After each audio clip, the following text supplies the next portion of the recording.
Hello, welcome back to another Petroglyphs in the Sky UFO show, the Phoenix Lights. How is everybody doing today? Glad you are here. Thank you guys so much for joining. My name is Jeff Woolwine, born and raised in Phoenix, Arizona. I've been seeing these things in the skies ever since I was a kid. This is the reason why I am talking with you today. I have successfully figured out what these UFOs are that we're seeing in the skies today.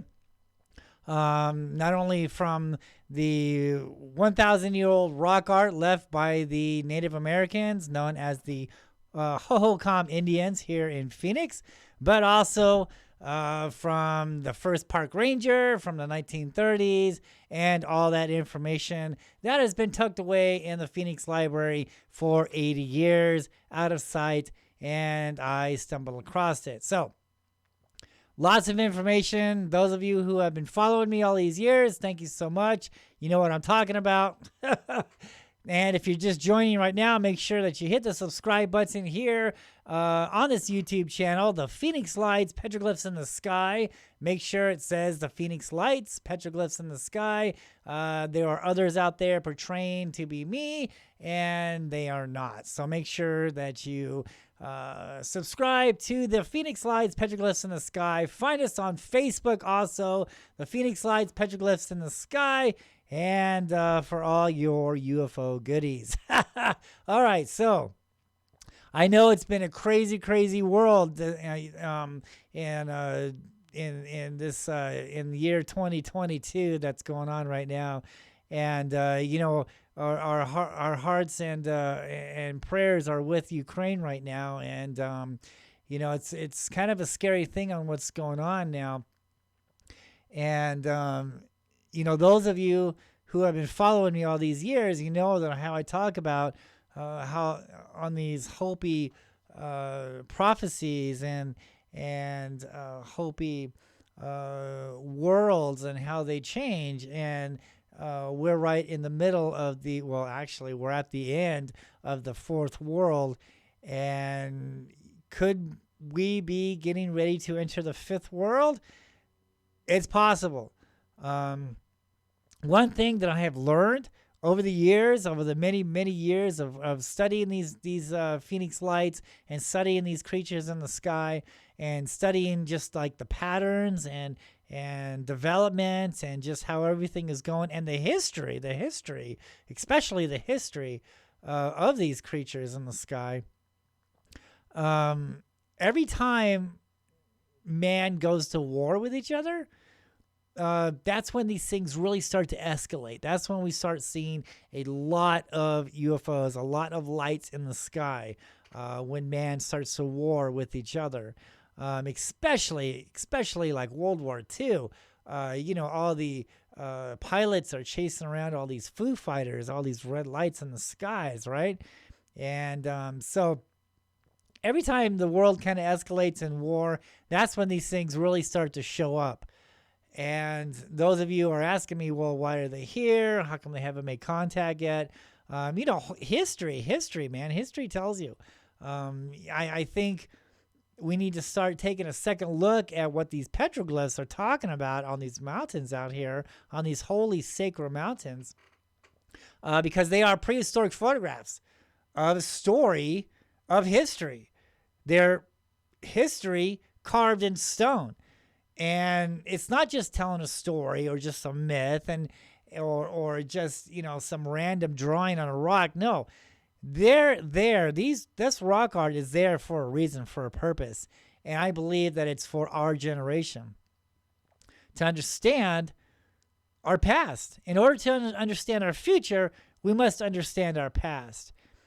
And that's what my research really consists of.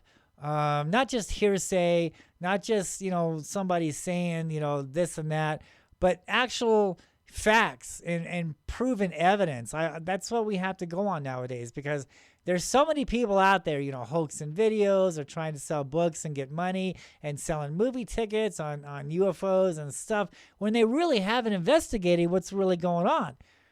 And that's where I kind of draw the line at, you know. I've been out in the field.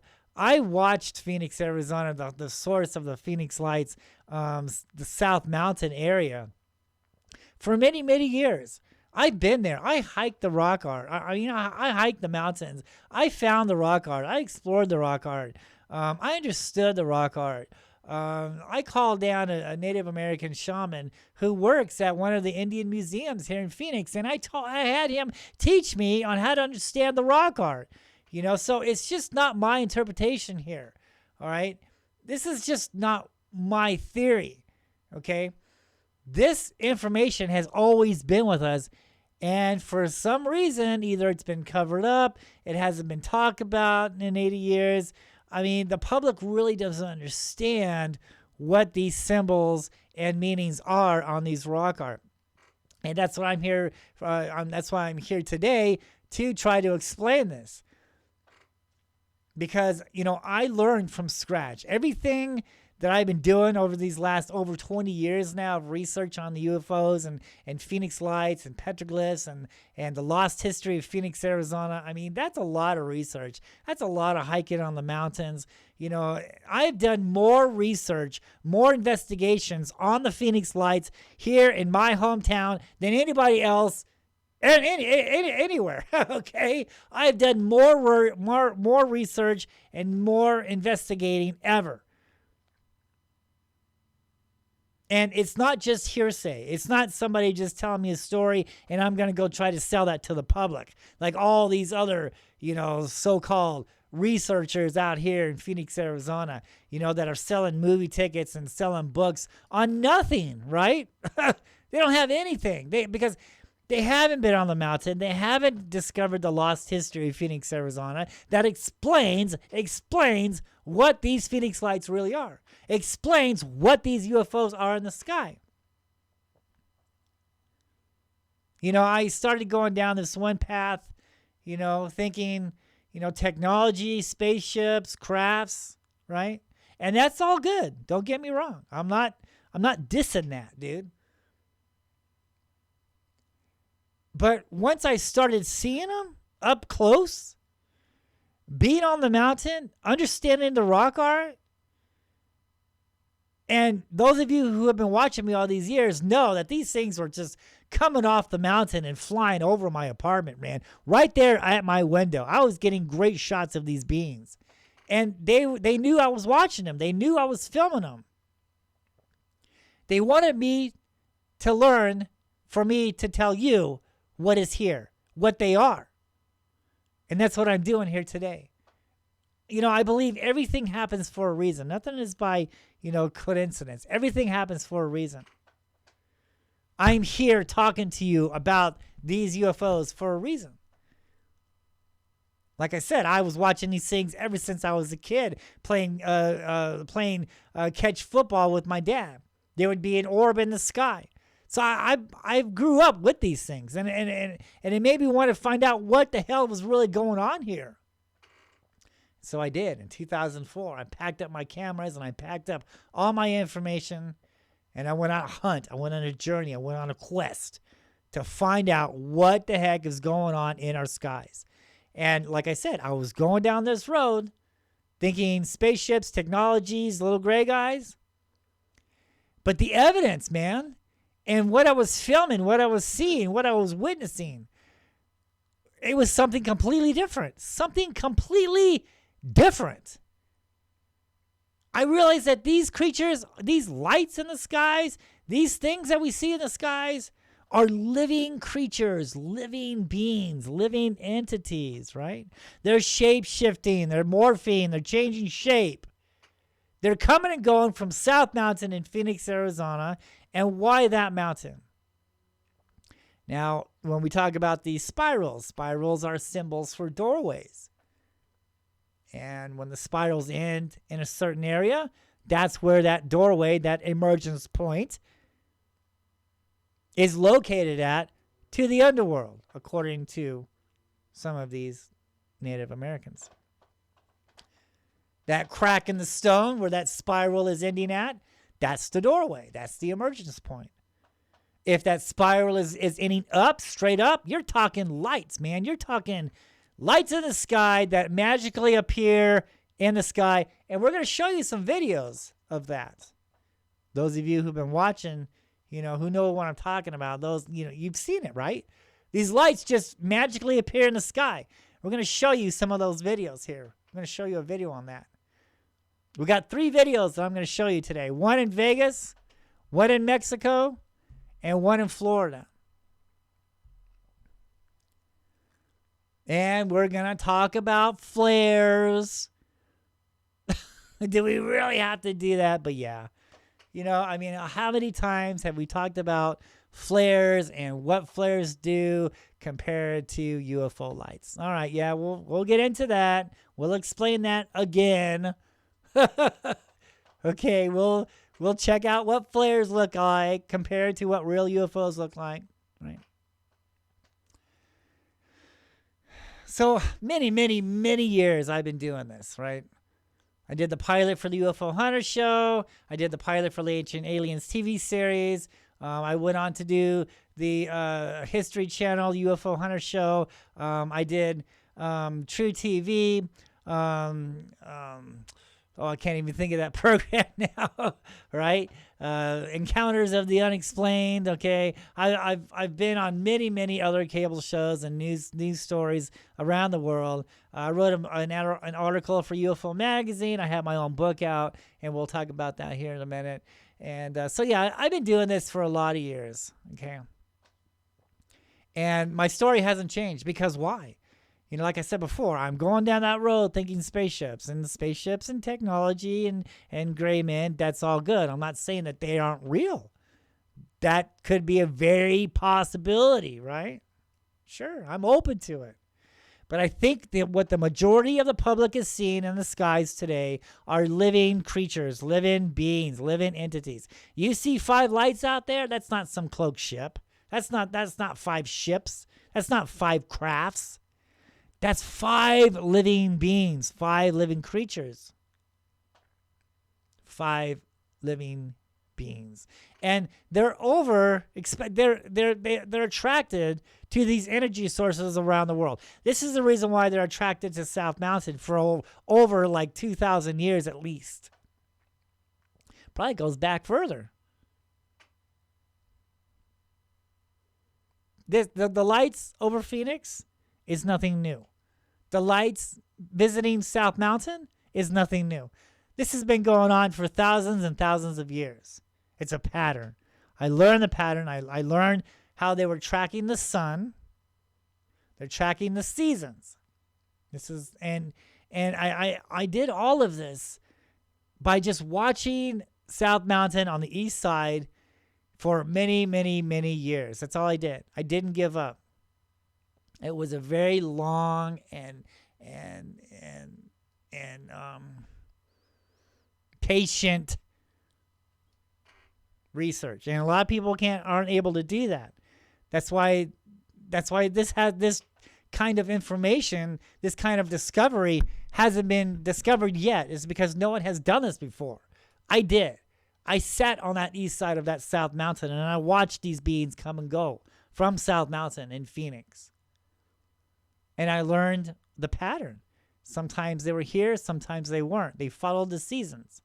They followed the equinox. They followed the solstice. And I learned that South Mountain was made by a fault line. There's a huge fault line under South Mountain. And so when they say that these beings are going down into the underworld, when you hear that, when you hear those stories on how these creatures, especially like the Mayans, stuff like that, on how these spirits are going down into the underworld, on a scientific analysis, on a scientific level, to look at it on a scientific way, they're going down into that fault line. They're absorbing the energy. That's the whole reason why they're there at that mountain.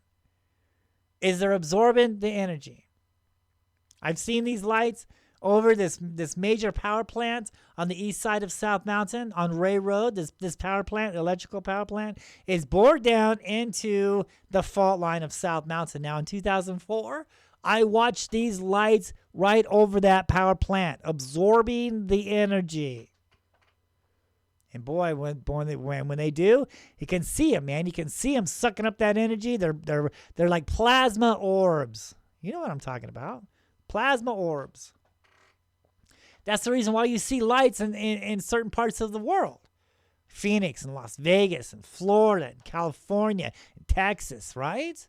They're over those energy sources. They're over the fault lines, whether it's a volcano or a natural fault line, right? Or even a man-made fault line. I've seen photographs of lights over the Palo Verde nuclear power plant out here a few miles out of town, out of Phoenix. So if there's enough energy there, yeah, man, they're gonna suck that stuff up, and they do, and that's the whole reason why they're here. For now, when we look at the history of these beings, through the rock art and through the oral traditions and what some of these elders are telling me, that these beings, when mankind needs help in living, these beings are always there. That's the reason why they haven't made contact with us yet. That's the reason why they're showing up on major wars, because they don't know when we will need them again, but they know eventually that they will. So right now, they're just watchers in the sky. They're absorbing the energy. They're following the sun. They've been sucking up this energy around the world for hundreds and hundreds of years now. And they're waiting for mankind to need them once again. That's when these, first, second, third, fourth, fifth world comes into play. Because every time the world changes, these beings are there to help and mislead mankind. Did I just say that? Yep, I just did. A lot of people say, well, these UFOs are going to help us. I used to think that too, until I looked at the history of these beings. Until I looked at the history. The history was telling me something completely different. And when I brought this to the UFO community, they all turned their backs on me. But the evidence was right there, right? I'm not saying, I'm not making this up, right? This information has always been there. They're just failing to look at that information. The credible evidence on what these creatures are, what these beings are. They don't want to look at that. Because when you do, that opens up a whole new book of worms, man. That's different. That's a whole different thing than what they are wanting to believe. And it's really easy, to believe that they're spaceships and crafts, because that's what we understand. That's what our brains can comprehend, is that they're a mechanical device. There's beings inside there, and they come from another world. Sure, that's logical, right? Because that's what we can understand. But because all of this information has been covered up for at least 80 years now, probably longer. But at least that I know of, that I've researched, it's been covered up for 80 years. Because we talked about it back then when Charles Holbrook, the first park ranger of South Mountain, he knew about these beings from the earth and sky.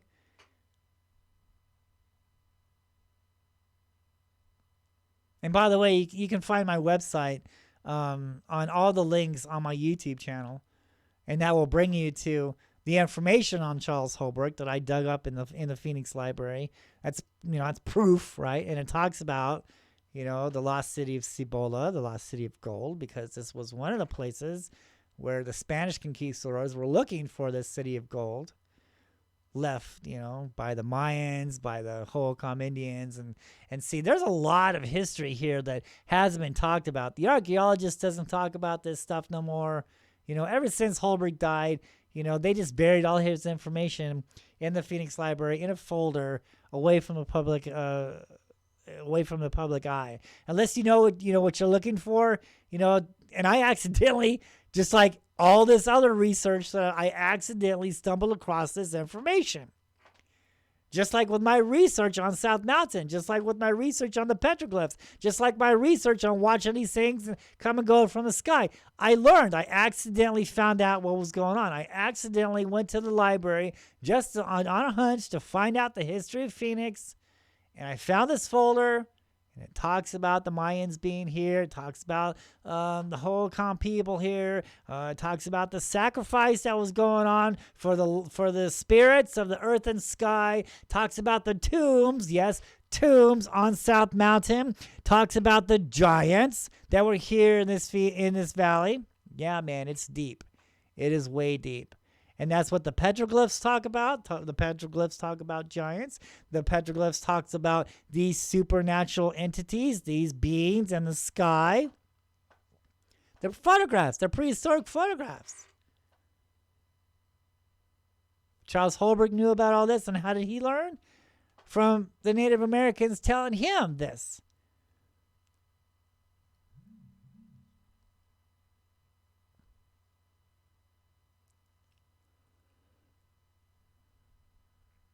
So I'm not just making this stuff up as I go along.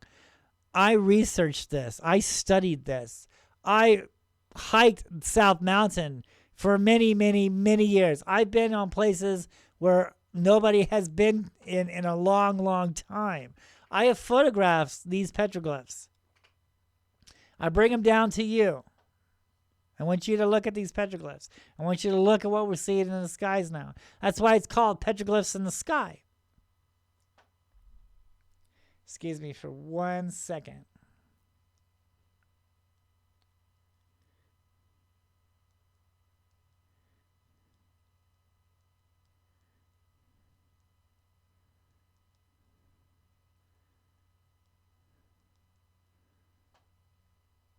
Okay. So, I don't know. Lots of stuff, lots of information. Like I said, I have been doing this for many years, and I have proven facts on what's going on here. And this is why I'm here talking to you. All right, so let's get into it. We have talked about, so we got 3 sightings that I want to show you tonight. One in Vegas, one in Mexico, one in Florida, and that's pretty good. The one in Florida is recent. And that's really cool. The one in Florida is really, really cool.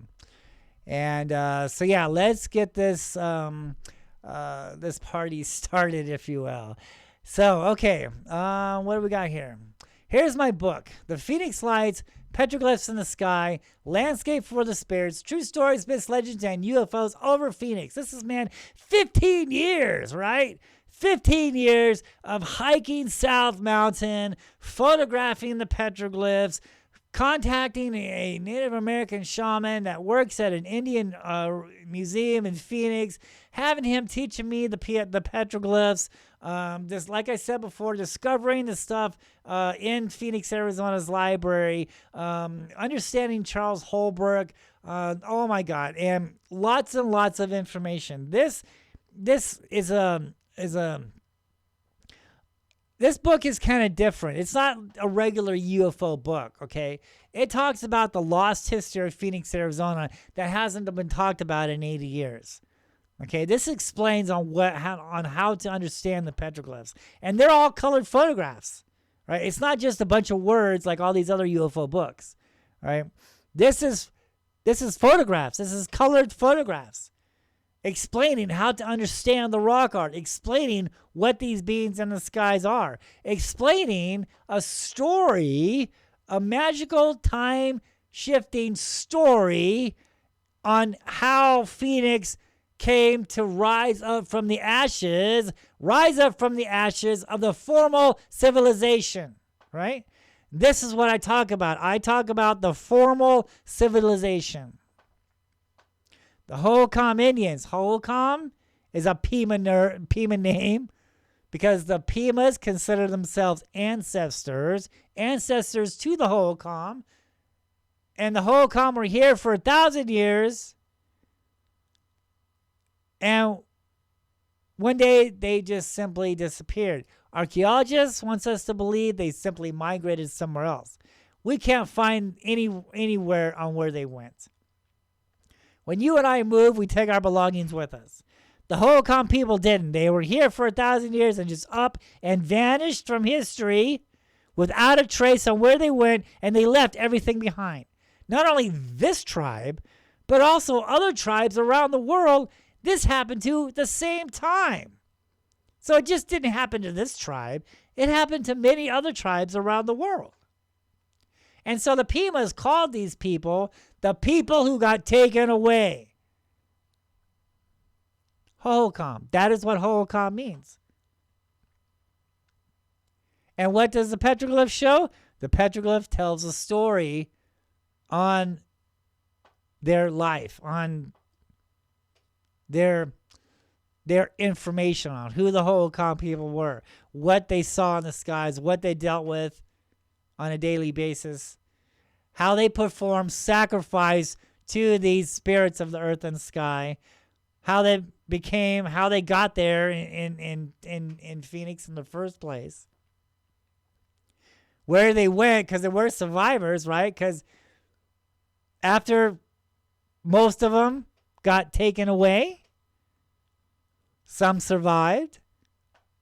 That's all in my book. That's all in Charles Holbrook. Where did I get this story at?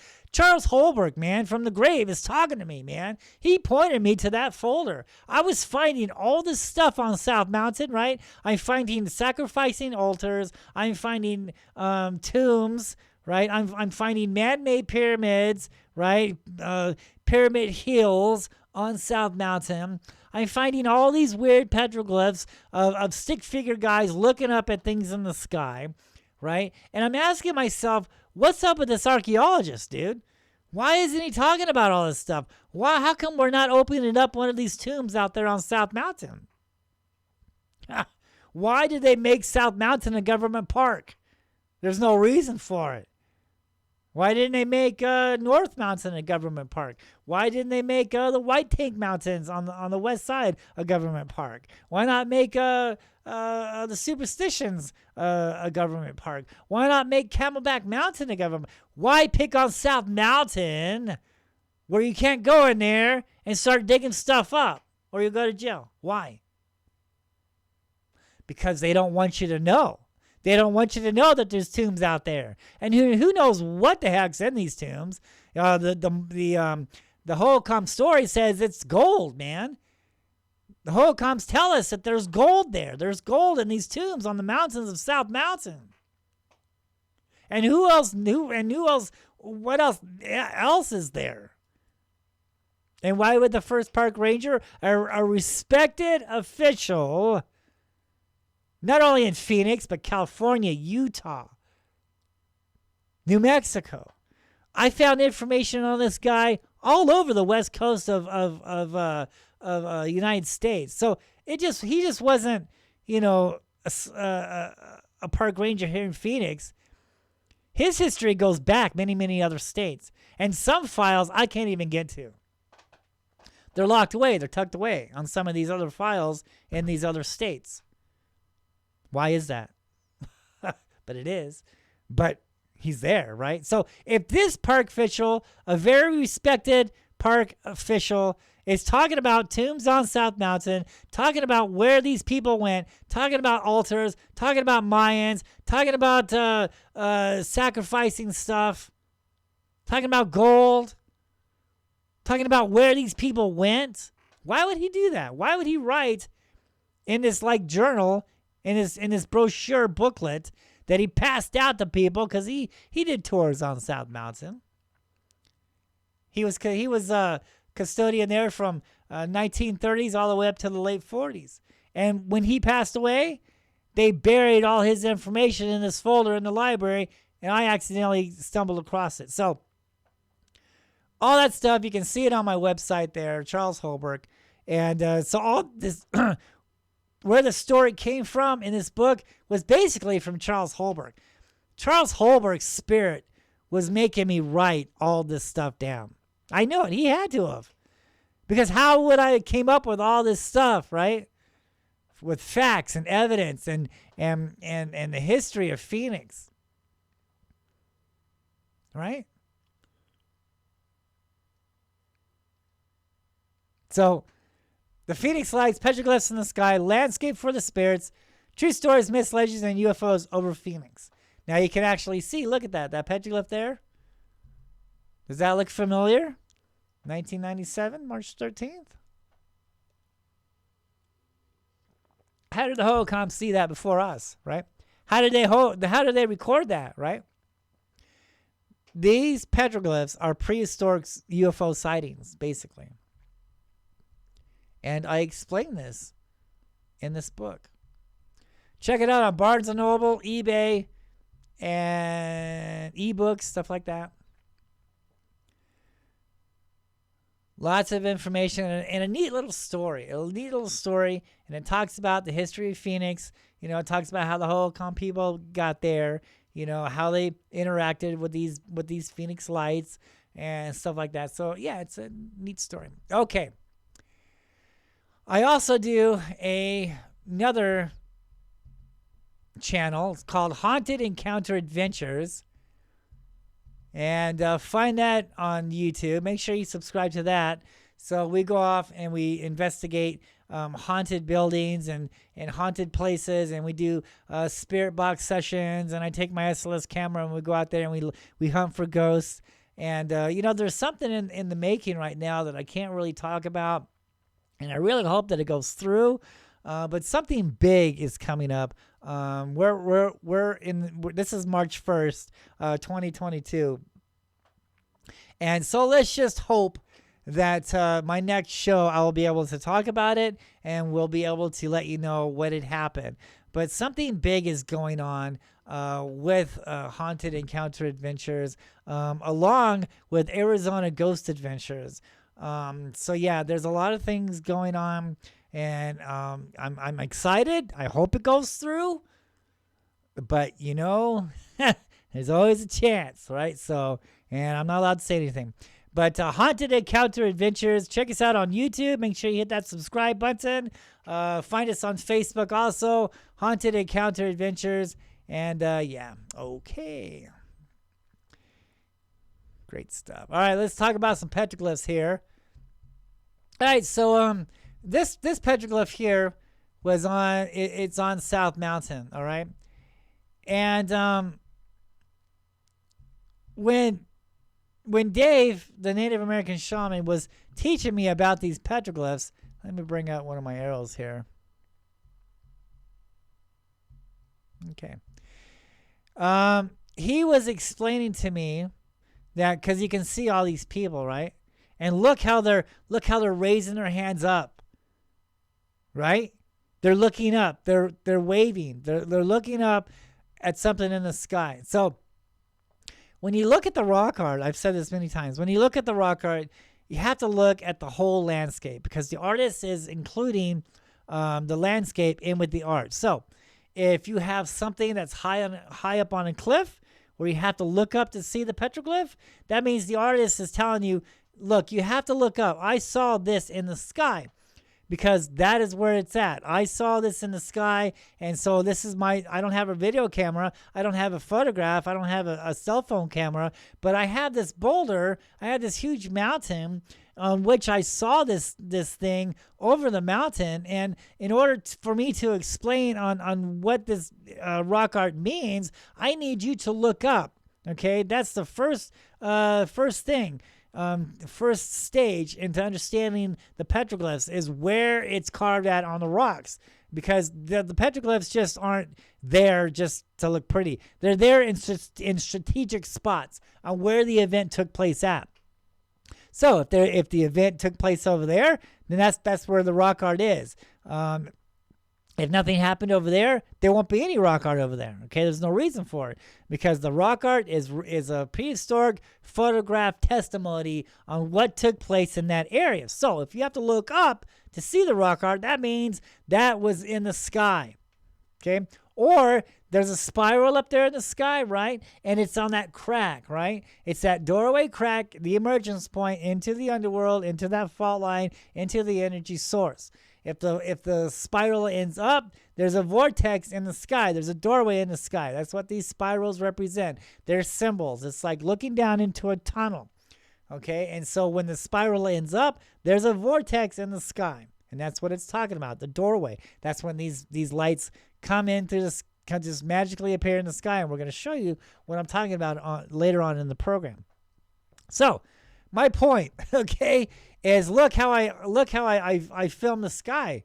Okay, I took a picture of this. This is on South Mountain, and and they're looking up. Okay, and so I like taking photographs of the petroglyphs to explain the art, because that's what the artist is telling me. It's what he's telling you.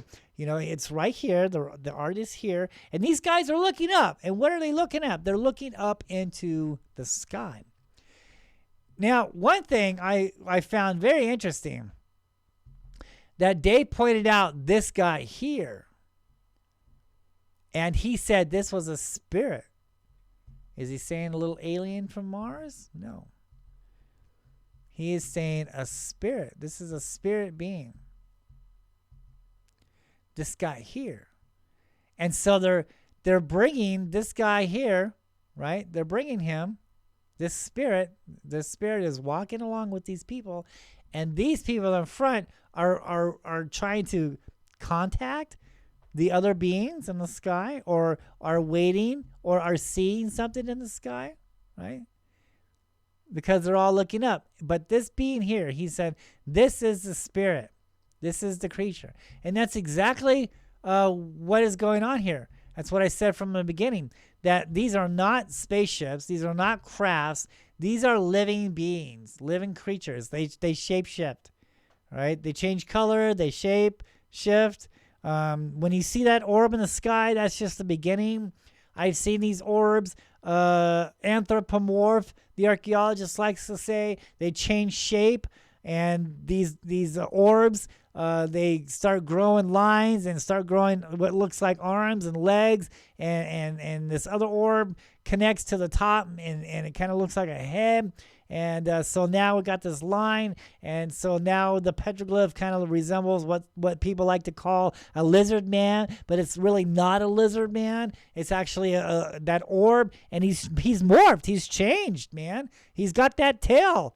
You know, he's got that line coming down from him, right? These things are alive. I've seen this many times. I've filmed this.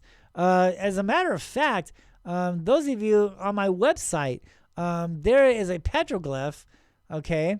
And I want you to concentrate on this guy. Let's look at this guy right here. Now, see how his arm is up right there? And look how his arm is on his waist, all right? So I have seen that in the sky. This creature, my wife and I was on South Mountain. We were sky watching, and this light appeared in the sky. And out came from that light, what came out of that light was a black looking thing. And my wife's got the binoculars, and she's freaking out. Oh my God, it's a serpent. It's a snake. It's a black snake. And this thing, this black serpent, Quetzalcoatl looking thing, that's what I call it on my website there. Quetzalcoatl comes out of this light, and it's a serpent. And then it changes shape. Then it looks like a man, a stick figure man, almost like this, but he's got like two antennas coming out of his head, it looks like. Check it out, man. It's an incredible sighting. And he comes out of the light. He's a snake. Then he changes. He anthropomorphs, like the archaeologist likes to say. He's morphing. He's changing shape. And he turns himself into a man. And he's just kind of gliding across the sky over the hills, right? And I'm freaking out, too. I'm doing my best to film this thing. And yes, exactly. And it's so weird that they have their hands on their waist and their arms up in the sky, just like what I filmed in the sky. So that's kind of creepy, man. But yeah, I filmed it. We saw it. It's there. And that's what Dave was trying to explain to me, that this right here is the spirit, is the creature. All right. He is the living being. And these other people here, they're waving these other beings down, I guess, or trying to contact them, right? So absolutely. Check out that sighting, man. It is crazy, crazy, crazy. Here we go again. So this is what I'm talking about. So we have this coyote, right? And then look at this little squiggly line here. See that? And then we have like an orb here, and then this right here kind of looks like a very faded orb, right? But this coyote is right above this, what looks like a worm, okay? And I filmed these worms in the sky. I filmed these snakes in the sky, right? The Quetzalcoatl is alive and well, and he's flying around the mountains of Phoenix. I have seen him. I have found him. He's an incredible thing to see. It's like a flying dragon, all right? This guy came out of the canyon of South Mountain, a canyon that has many spirals down through that canyon. He came out from the top of that canyon. He walked in the sky. He walked in the sky for about 1,000 feet up. Then he changed. He moved directions and came right over my apartment. This made the news on News Channel 3.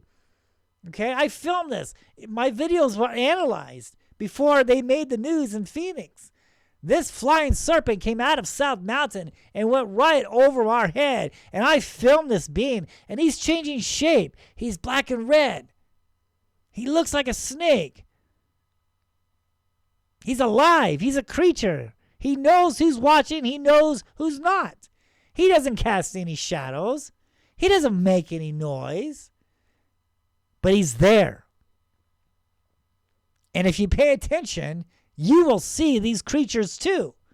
And that's exactly what these petroglyphs are depicting. This is a UFO sighting to us, or UAP.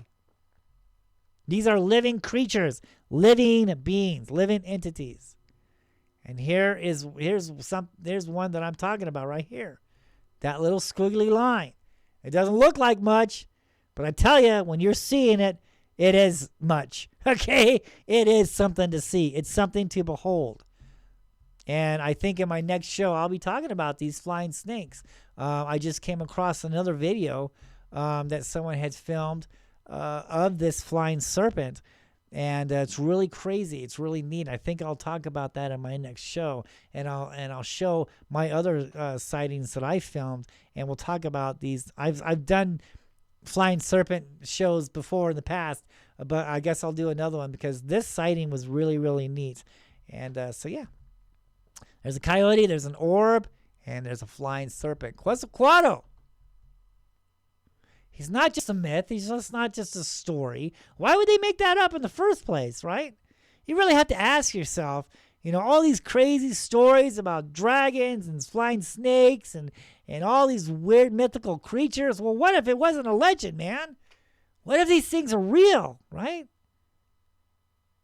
Let's open up our third eye for a minute and actually take this at face value.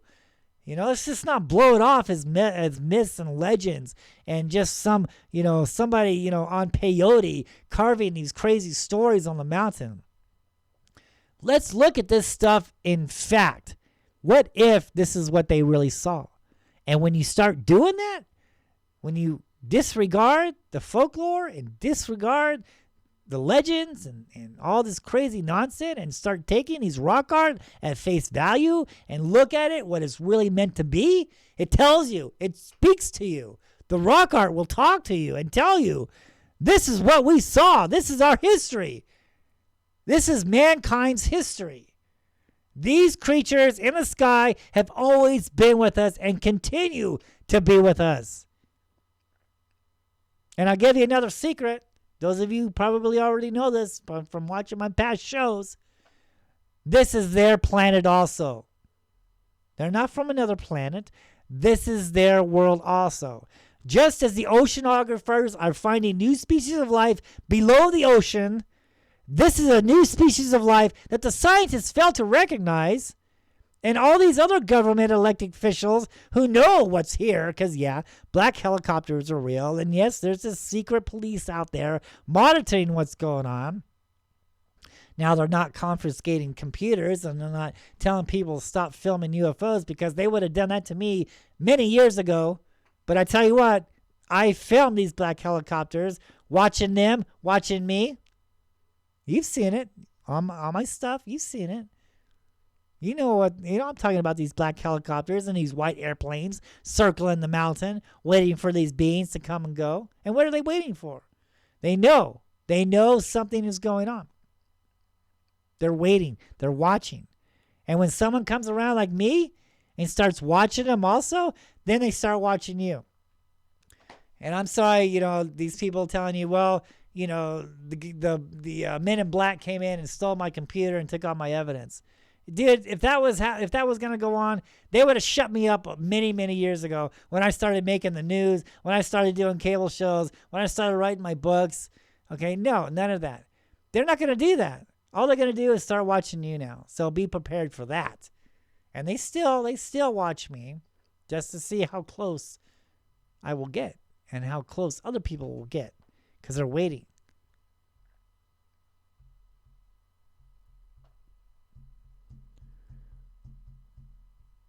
Okay, it looks like that's it on the petroglyphs. All right, so here's something that's really cool. Look at this. This is on South Mountain. And I believe this is a fossil. This is a fossil of a tree. Look at this. This is on South Mountain. Is this incredible or what? I've talked about this in past shows. I'm pretty sure I have. But this is just such a neat find. No one else has discovered this before, at least that I know of. I mean, I've been on South Mountain. I've been studying South Mountain for over 20 years, and I have never seen a photograph of this, so I don't believe anybody else has found this before. But yes, this is on South Mountain, and look at this tree, man. Is this crazy? This is a fossil, and look, it's on the side of a cliff. See that? I mean, this is huge, right? You can see some of the leaves up there up on top. Is that fascinating or what? I just love this. I know where it's at. I can find it again. Okay? I'm probably the only one that knows where it's at. And you guys are seeing this right here. Look at this photograph. Is that crazy or what? I love it. This is so neat. I love archaeology. I love history. I've been an amateur archaeologist way before I became a professional ufologist. And so that's what made me go into all of this stuff. To look into the history of Phoenix, to look into the Hohokam Indians, to look into the rock art, because I can spot something man-made a mile away. I'm very good at this, And this is what I was meant to do. I'm very good at this stuff.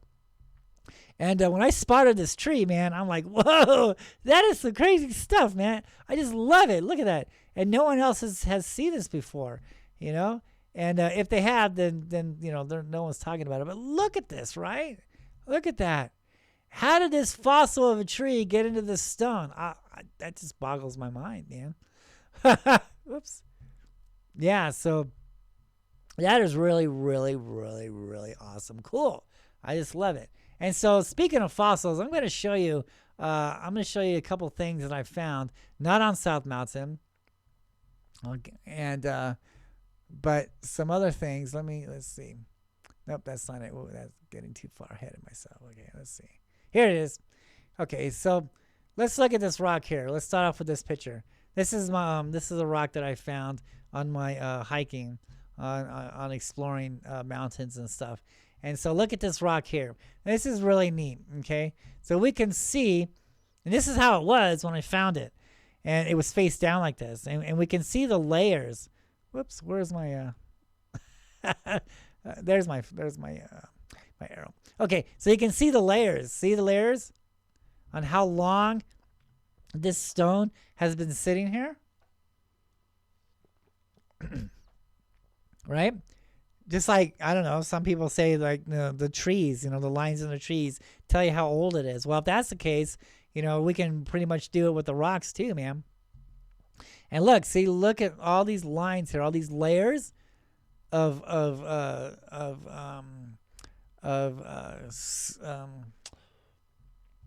want to say skin crust or whatever, the Earth's crust. The ground, if you will, because it started here and it just kept building up. And so we found it this way, face down like that. And, it was really neat. I think what caught our attention was this white area here. Okay. Let's go to another picture here. Now, when I flipped it over, look at this. Let's move this picture just a little way. Okay, let's move that over here. Look at that. Look at this. Look. Can you see what I'm seeing here? This is a fossil. Look at that. Is that neat? When I turned it over the rock, look, there's a stick. These are berries. These are fossils of berries. Isn't that neat? That is so righteous cool. This is a fossil, a prehistoric fossil of plant life that was here way longer before us, right? Isn't that neat? These are berries. There's some kind of berries. There's a stick, right? There's the branch that they were on. And here's the berries. The berries are just like old and withered now, I guess. But yeah, it was like so cool. Isn't that neat? This is a fossil. It's an incredible find, and it just spur of the luck, just happened to look down, and like I said before, what caught my eye was the top. Whoops, that's the wrong one. Was the top.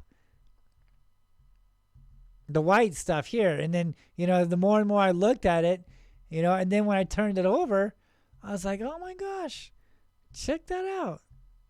And who knows, how long this has been sitting there. But if we can, if this is let's just say that each line is 1,000 years, then that's many, many thousands of years that this rock hasn't been touched and has been sitting there. If we want to go by each line is 1,000 years, look at that. Look at all these lines here. Is that just incredible? I had to share that with you guys. I have something else that I want to show you also. And I found that's really, really cool.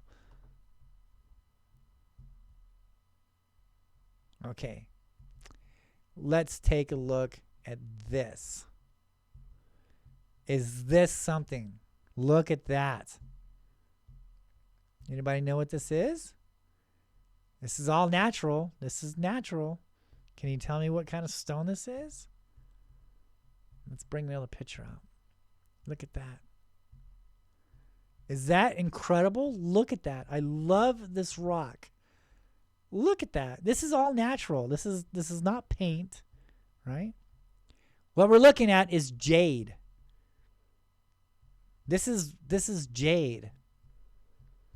And just look on how it naturally was created that way or formed. Is that something else? Look at that. I just love this rock. Is that something? It really looks like it was painted, doesn't it? But it's not. This is natural stone. And, who knows, just because of the markings, because it's natural, I don't know if you could put a price on that, but this is just once in a lifetime find. You'll never find another rock like this ever. This is not, this doesn't happen every day. Do I have another rock? Oh, that's the other side of the other rock, that fossil. But yeah, is that crazy or what? I just love it. This right here, this part over here, this part here, always reminded me of that candy. I don't know if you guys know what I'm talking about, but there's like this certain kind of candy that has this color coding inside the gummy. I think it's a gummy, maybe it's a hard candy, but it's sometimes it's white. It's a white candy, and it's got like these colors in it, right?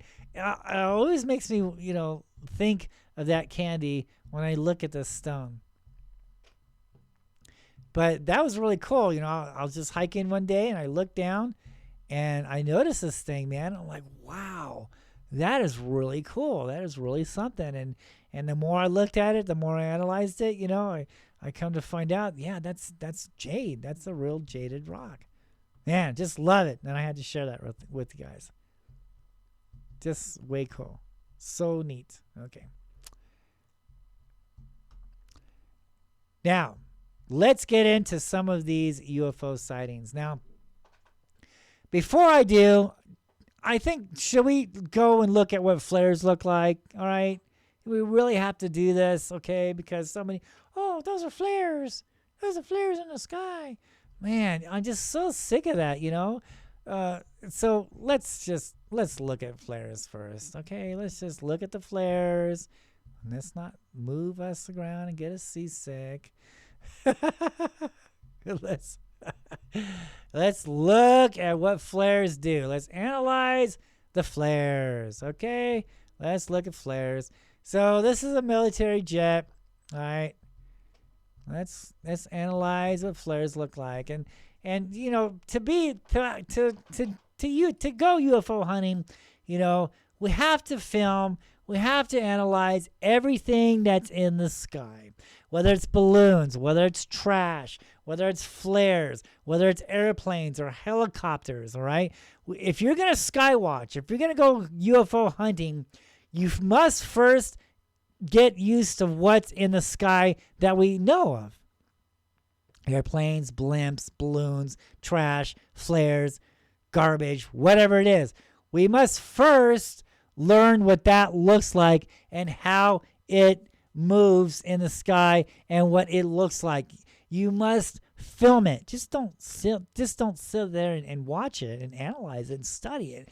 You must film it. Film it. And take it home and watch it on your computer, watch it on your television screen, analyze, look, film that balloon and understand what it does. Film those flares and understand how it works, what it looks like on film. Film that trash going across the sky. Understand what it looks like. So, when you see something completely abnormal that you've never seen before, that is a legit UFO, right? Because you've never seen that in the sky before. Now, once you start seeing them on a regular basis, you'll get used to them and you'll automatically recognize what you're looking at. But you must first analyze and study what we already know is in the sky. Flares, balloons, birds, trash, flares, whatever, whatever it is. Helicopters, airplanes, stars, planets, okay? Understand all of that. Once you do that, now you're ready to go look for stuff that's unexplainable. Okay?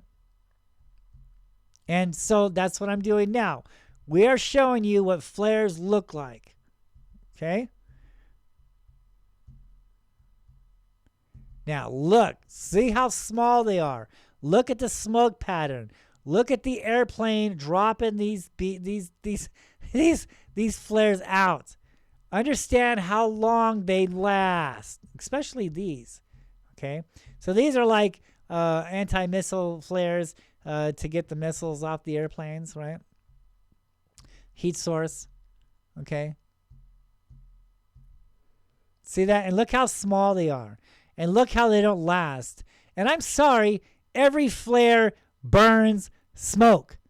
Every flare is going to have smoke. I'm sorry, dude. There is no flares out there that doesn't have smoke on them, okay? Sorry, dude. And they're elimination flares. They light up everything, okay? There are no flares that have no smoke, okay? I mean, we're good on technology, but we're not that good, all right? And what's the point? All right, especially with these flares, okay? These flares, we need the heat to draw the missiles away from the aircraft. All right? Exactly. Look at the smoke. Okay? And look how they don't last that long in the sky. All right? Now, that's just one flare. Okay, let's put this aside. Now, let's look at these flares. Now, these flares is from a battle. All right, let's start it. These flares is from a battle. Okay? I'm gonna show you. I'll show you everything on here. Look what's going on here. So there's a battle, and then there's flares, right? And they're called elimination flares because why? Because they want to see what's on the ground here. See the battles going on. Everyone's shooting at each other, right? And you have these lights in the sky. Boop. Let's stop it there. Let's look at these lights. Okay. Let's look at the flares. All right. Smoke. See the smoke? Smoke. And what are they doing? They're lighting up the sky. Right? That's what they were meant to do. Okay, let's go ahead and push play. Let's watch them. See, and they're falling. All right, they're falling. They may look like, oh, did you see that one just come and appear in the sky? Look at the smoke. All right, look at all that. Look at all the smoke. All right, and they're falling. They're falling to the ground. They're not hovering, but they're falling. All right.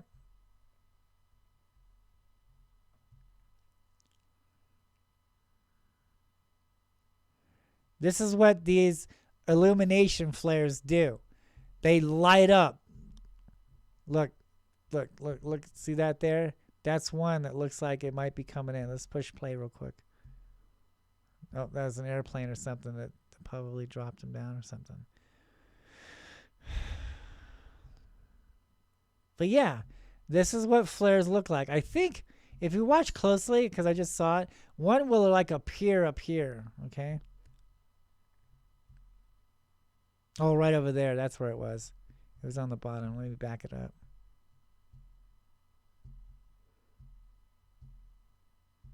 There. Did you see it? Oh, right over there? I missed it. Right there. These right here just came in. All right. So that's what these flares do. All right. And there's tons of smoke everywhere. And they're lighting up stuff. All right. And just look how they're reflecting off the camera. See that? How they're reflecting off the lens. Get that? All right. All right. So now that we've seen flares, we'll move that aside. Let's move my arrow. Let's take a look at, not that one yet, this one. This was filmed in Las Vegas. All right.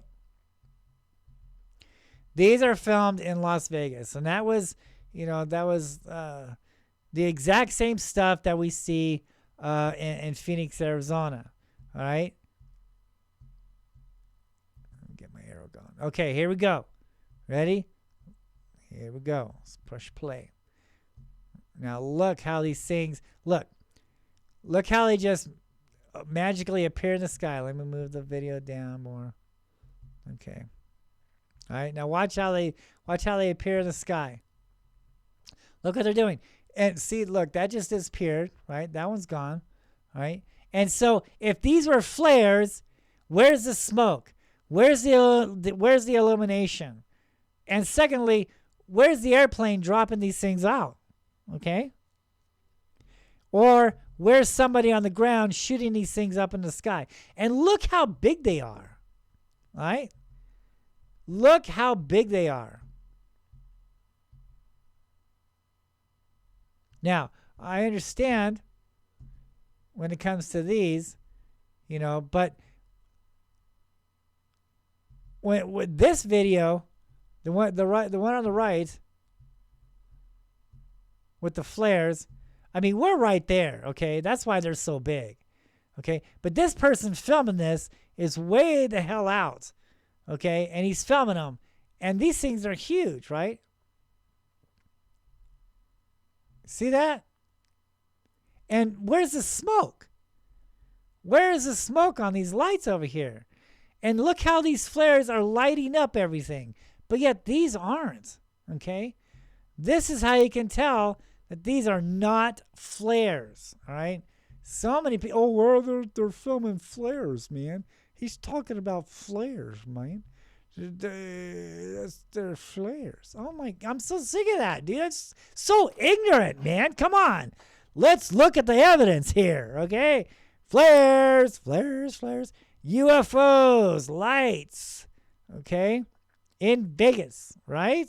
Same stuff we have here in Phoenix, Arizona, okay? So this is what we need to do. We need to analyze what we know we can recognize in the sky as far as the flares. And look, we can see on how, see this right here? We can see on how it's a lens flare. It's reflecting off the lens here. They're sparkling, right? These aren't. Where is the sparkle in that, right? This was filmed in Vegas. Isn't that neat? Love it. Just like the Phoenix Lights. The Phoenix Lights just isn't, just in Phoenix. It's all over the world. It's the same stuff. Texas has their lights. I believe they call the Mafia lights. The Mafia lights. Las Vegas has the lights. Utah has the lights. It's all over the place, man. It's not just Phoenix. It's all over these places where energy is gathered at. Now, this is in Mexico. Let's push play on this. This is great. This is a great sighting. Love it. Look at that. Is that neat or what? Let's stop that. There you go. Is that neat or what? This is crazy. This is a very good sighting. Let's go ahead and push play. Is that neat? Look how it's on a mission. Look how it's changing shape. Okay? Look what it's doing there. Right? Look how it's moving across the sky. All right? Let's study this. This is what we need to be looking for. Okay? This is what we need to be looking for. Not crafts, not little aliens and stuff like that, like all these people want you to believe, but what's really here. What is really, really here? Look, see, it's a light first. See that? Isn't that neat? And it's not a drone, okay? This is what we need to start looking for. This is a true UAP, UFO. This is a true entity. This is a true creature. Look at that. Now let's bring out the flares. Okay, what's the difference here? Anyone? Anyone? Anyone? Smoke. No smoke. It's reflecting. It's sparkling. It's got lens flare from the camera. No lens flare from the camera. No smoke. No sparkling. Look how bright these flares are. Look how bright it is. It's kind of dull, right? This one's kind of dull. Okay. And what's going on here? It's moving. It's moving in a straight line. You can play now. See, look at that. It's moving in a straight line. Love this sighting. Great, great sighting. Awesome.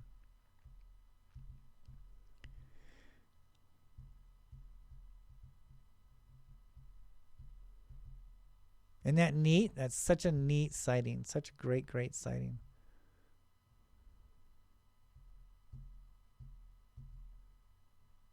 Okay.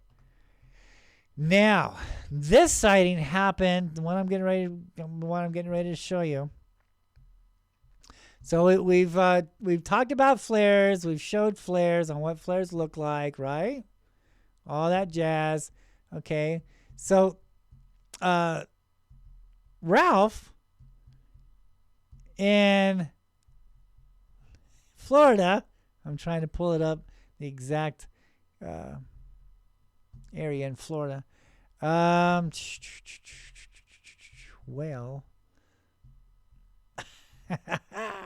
oh, don't you love it? Don't you love when things don't work out the way it plans? Okay, so this is in Florida, and where is it? Look, what Florida? What part of Florida? And I can't see it now. For some reason. Okay, give me just a second. I think I just might have lost it. Yeah, I think I just might have lost it. Yeah, okay, it's not cooperating. Okay. Give me just a second. Let me pull it back up here. Technology is great sometimes, isn't it? Okay, Florida. Where about in Florida? All right. So, okay. So this happened. Come on. In Port Street, Lucie, Florida. Lucie, Florida. Okay, Lucie, Florida. I think that's how you pronounce it. And this happened the last few days here. Let me bring it up. Looks like I'm gonna have to look back at it on my phone again. Please forgive me on this.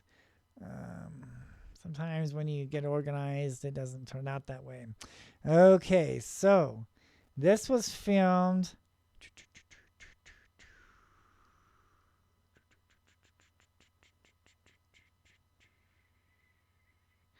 Okay. All right, here we go.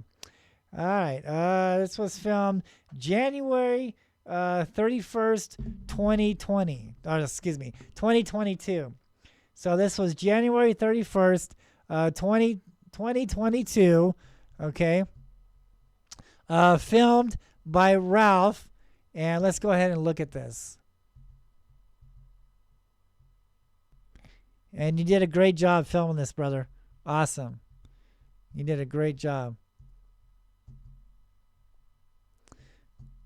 Let's move this in a little bit more so we can get, okay, look at that. See that? Look at that. Okay, let's analyze this for a minute. We stopped it. So what do we have here?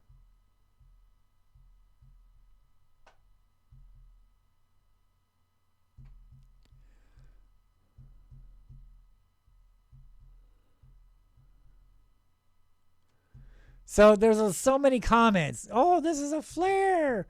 That's a flare. Well, let's look at the difference here. All right. Again, let's examine this. What does this light not have that these flares have? You're right. Smoke. Where's the smoke? Right. And again, what does this not have compared to what these have? They're sparkling. Right? Look, there's lens flares. That's what these sparks are from. It's from the lens flare that's reflecting off the lens. Is this? No. Okay?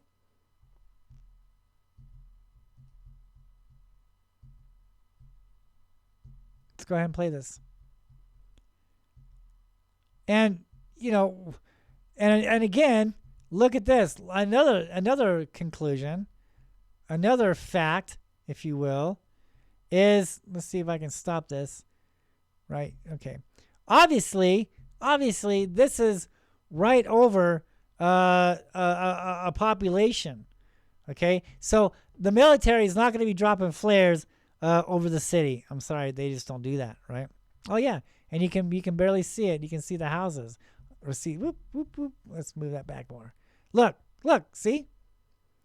And I know, oh, well, what that right there, that must be the flare smoke. No, okay? That's just a regular contrail airplane, all right? It's not anything to do with this light over here in the sky. And they're not going to be dropping flares over these townhouses or whatever those buildings are. They look like apartments or maybe even a house, okay? So that's just not logical, okay? And look, again, no smoke. And watch how it disappears, right? It disappears right in front of your eyes with no smoke, okay? Is that incredible? You did a great job on this, brother. Awesome job. So this is not a flare. And again, I guess we're going to have to, relook back at flares again? All right.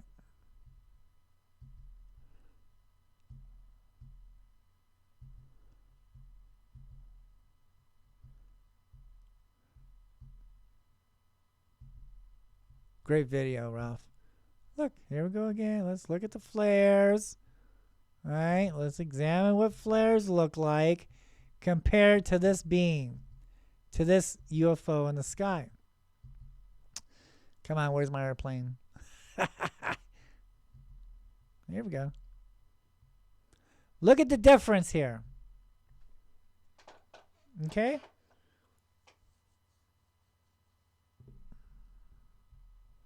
There it is over there. See that? Look. See that? And look at the smoke. Where's the smoke on this video over here? See that? Where is it? Where's the smoke on that? And when the flares burn out, look at the massive smoke left. but yet this is not smoking, okay? And this disappears right before your eyes with no explanation, okay? It's going through a doorway. It's going through a vortex. So, and apparently he sees these things all the time around there. There's got to be a fault line. There has to be an energy source right there somewhere.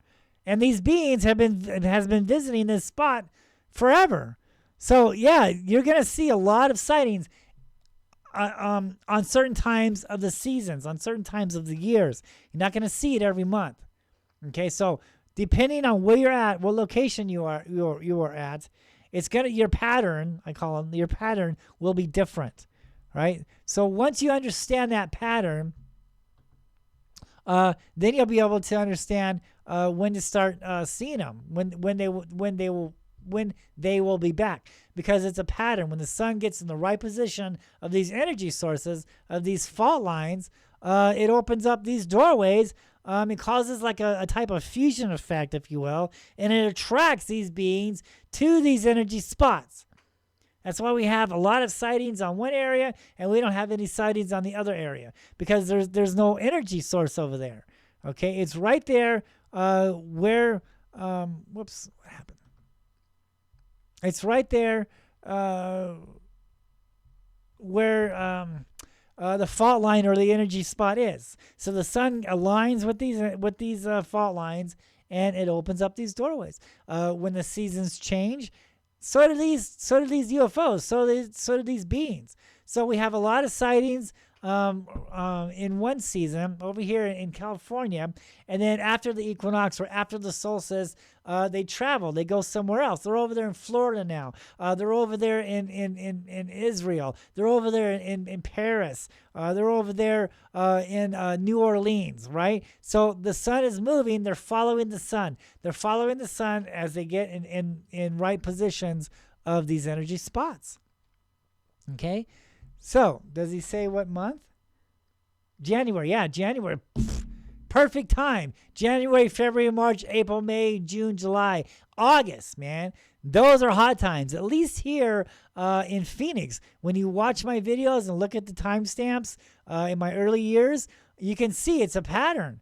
You know, I'm filming them January, February, March, man. Those are hot times. And then after that equinox, they're gone. They're gone. You might see one, maybe two, but then the solstice comes back or the equinox comes back. The sun comes back around.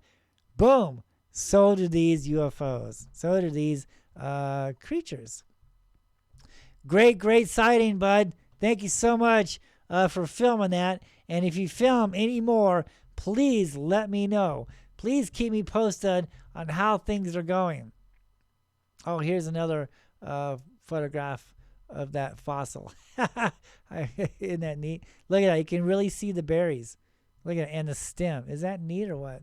That is really cool. Thank you guys so much for watching. If you guys have any UFO sightings or anything that you would like to share with me, please send them to me. And if you're going to film UFOs, I always tell people, try to make sure you use a video camera, okay? And always, this is very important, always film how the object leaves the sky, okay? Because there's so many misinterpretations of planets or stars or stuff that's natural. And so you always want to make sure show how the object leaves the sky. That's very important on analyzing what real UFOs are. And don't cut, slice, and paste. You know, let's see the raw video. Use a video camera. Try not to use your cell phones, but I know sometimes that's all you have. I personally take a video camera with me everywhere I go, because just to make sure. Because when you see one, you want to be able to film it. And so. Thank you guys so much for watching. Contact me on Facebook, the Phoenix Lights, Petroglyphs in the Sky. Find us also on YouTube. Make sure you hit the subscribe button. And my subscribe button is missing, and I don't know what happened to that. Maybe I can move it up. There it is. Subscribe to the Phoenix Lights, Petroglyphs in the Sky. Thank you guys so much for watching. Contact me. Let me know your sightings. And we will see you guys next time. Bye-bye.